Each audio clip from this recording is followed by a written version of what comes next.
अस्सलाम वालेकुम प्यारे बच्चों। आज हम आ से शुरू होने वाले अल्फाज पढ़ेंगे।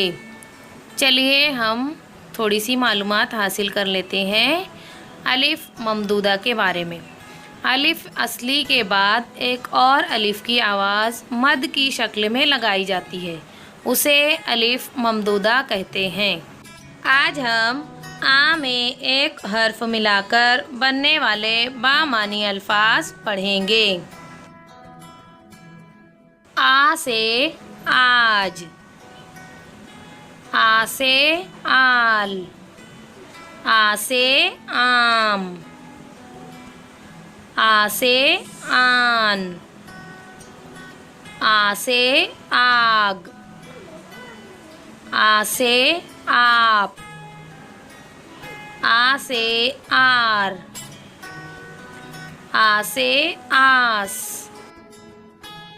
आ से आब, आ से आड़। प्यारे बच्चों, आपको इन अल्फाज को लिखना है और याद करना है। खुदा हाफिज़।